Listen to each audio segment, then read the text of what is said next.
Welcome back to Tokyo Mirage Sessions. Alright. Last episode, David introduced me to Akko, and now she's decided to join us permanently. Jeez. Against my own will. Yeah, whatever. Anyway, it's long story short, at this point in the game, we're just doing a Radiant Unity to advance the plot. I also went and created a new weapon for Itsuki. It's not very interesting, so I won't go into it. I just made a new weapon. But feel my voice, though. Feel the voice. Like, how do you feel how do I feel your voice? It's impossible. I'm telling you right now. Not really. I mean, sound travels in waves, so if you're like Beethoven, carry a stick in your mouth, the waves will translate into vibrations, you can feel the vibrations. Oh. Or, just you feel the song with your soul. Oh, soka.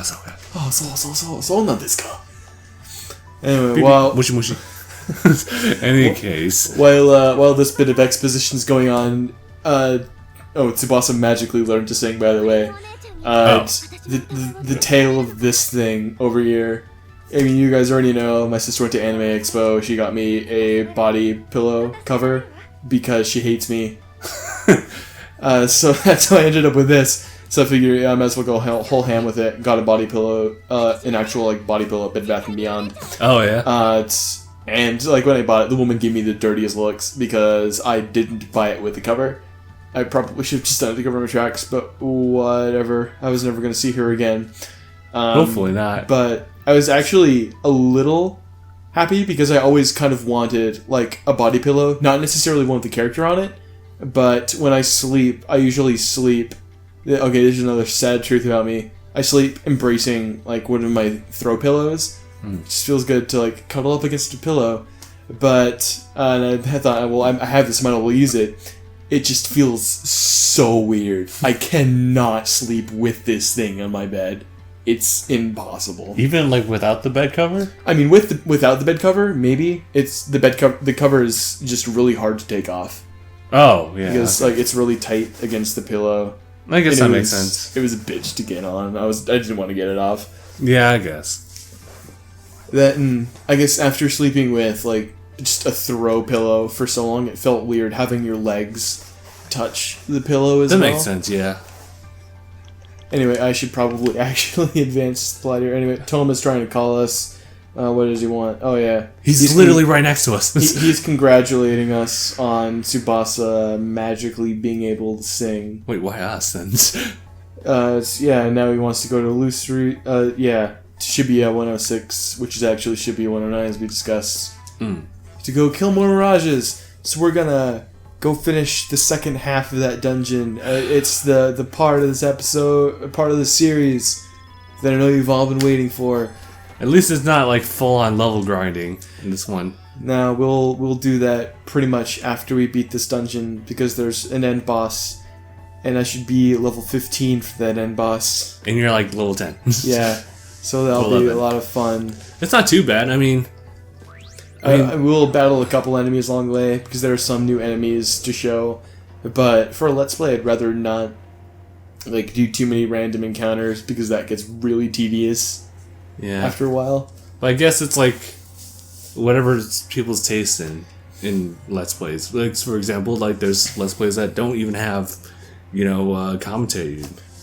Although that is becoming more of a norm and people are starting to encourage it a little bit. Yeah, I think it's more of a norm in RPGs. I think in RPGs, because RPGs are, by definition, story-driven. And there is just so much, actual exposition going on. There's so much downtime from playing that I imagine people that want to watch, RPGs are there to immerse themselves in the story. So there's usually less commentary. And if you're down to watch RPGs, you're probably down to watch all the grinding as well. I guess so, yeah. If anything, to see the enemies and stuff like that, or any kind of moves.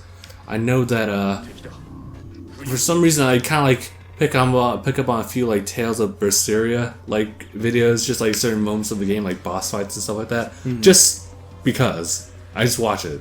I can't really explain the specifics of why I watch it. It's just it's something different, and I just kind of want to see just like differences in like I guess the different Tales games and stuff like that.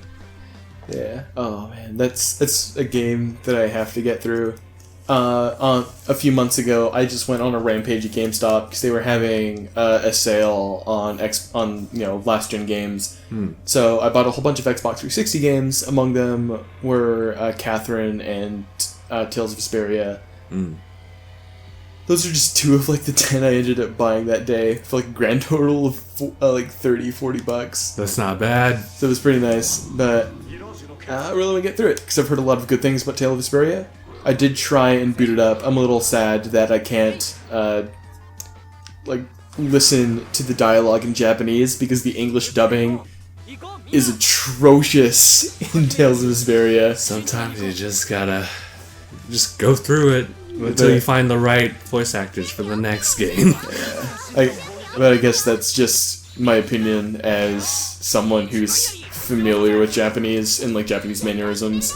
So when I see like a Japanese piece of media with English voice actors, it's a lot easier to detect like what perhaps the original dialogue was supposed to be and how the translators interpreted it, and the choices the voice actors make, which don't necessarily kind of like jibe with the dialogue or how you would expect it to jibe with the dialogue from a Japanese voice actor. So it's gotten a little harder. Yeah, but I guess it's not necessarily their fault. I mean, you could definitely pull it off. I mean, absolutely not. There's like, we've talked about it before. There's definitely limitations to like English dubbing, just based on like lip flaps and stuff like that. Like for example, Nintendo recently posted the prologue cutscene, if you will, of I think Phoenix Wright in Spirit of Justice or something like that, and just like it's fully like 2D animated and stuff like that, and that's super cool. Voice acting is so-and-so, and there's just a certain part where I noticed that the voice actor is definitely trying to pace their wording based on like the speed of the lip flap or that particular line. Yeah. And you can definitely tell that. It's like, okay, maybe you could have said something different, but you were kind of limited. Oh, that's there. Now there's the level up right there. But yeah, I don't know. Akka, what do you think? Well, that's a fresh perspective on the topic, Akko. I never would have thought I'd hear that from you. That was very insightful. Thank you. But like, if we're gonna like jump back into the bipedal thing, I'm definitely one of those people who, I guess like Akko right here, who sleeps on their back. There's people who sleep on the like their front side, which I can do, but it feels uncomfortable over time. And I can't really stay on the side for too long because I just feel imbalanced. Like I feel like I want to sleep on equal sides, so I just kind of go with the back for the most part. Although I'd probably wake up like maybe like side turned or something like that. Yeah, I think I'm the opposite. I guess I usually sleep on my sides. I don't know because it's just easier to cuddle that way. But I usually do end up. So this girl, she'll want me to kill a bunch of monsters and then bring their spirits back. Okay. But I have to talk to her twice. But yeah, I usually end up waking up on my back. And even at the same time, I still have to kind of like be touching something to feel comfortable. Which I don't know. Feels, I guess, psychoanalyze me. But don't. I am curious, so like, do you like, you feel kind of uncomfortable when you sleep like without one, or have you done it before and it's just like it's whatever? I mean, I feel like I always sleep with a pillow. You've always slept with a pillow. So yeah, I wouldn't really know what it would be like to sleep on just a flat surface with a pillow, or without like at least 2 pillows, one to rest my head on, and another to just touch with my arms. Well, I guess if anything, like whenever I sleep, I always need to be touching my blanket somehow. Like whether it's like covering me or is it just like right next to me because maybe it's just too hot to wear and to like have it cover me. It just needs to be like near me so I can have like physical contact with it. I guess there's that sense of comfort as well. Yeah. Because obviously you want to sleep when you're comfortable. Otherwise it's just like, Yeah, I can sleep without a blanket, but I can't sleep without a pillow. Yeah, you can't sleep without a pillow. Or like some kind of like head support. Yeah. Usually I would not resort to an armchair because they're not really comfortable at all. I mean, I think that's why I can pretty much sleep on anything. Even if I don't have something to rest my head on, if I just have something that I can, like, touch, then I can usually sleep there. Although, I mean, of course, it's always better if I have something to rest my head on that isn't a flat surface. Yeah. Kind of makes you wonder, like, how, like, people back then, like, we're talking, like, cavemen, how did they sleep? They had to just, like, sit, like, against some kind of, like, structured wall. Just, like... Maybe they weren't weak-ass, punk-ass bitches. And Right. just dealt with it. They just dealt with it. They got over it. They just built a bridge, and they got over it.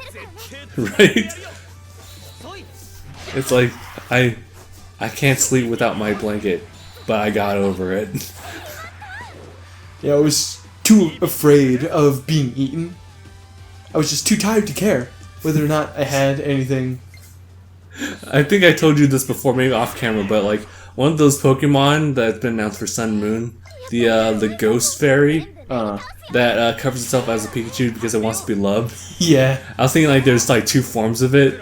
One where like it trusts you enough where it evolves and it just goes on without a cover and it shows its true form. And the other one, well actually, I guess I'm getting mixed up. But let's just say like it evolved into something without the covering, and pretty much the story behind it is that it just stopped caring. Don't care anymore.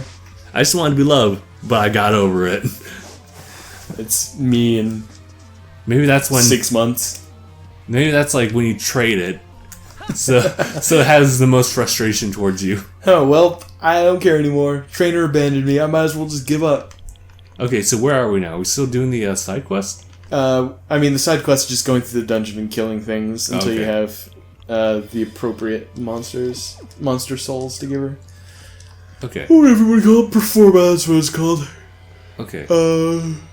But, I mean, we will...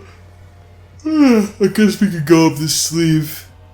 The next time! The next time! Oh, psyched you out. Psyched you out. Yeah, just kidding. We're going back to the beginning of the dungeon. But Smell yeah. you later. Looks like we're at the end of this episode too. So next episode, I'm just gonna show you a trick. She's really not gonna do it. All right, so next time. Do you see? Missed it. She did it. I swear. Want to see her run up that hill? Want to see her run it up again? All right, thank you guys so much for watching this episode, Tokyo Mirage Sessions. See you guys in the next episode. #bye. #bye.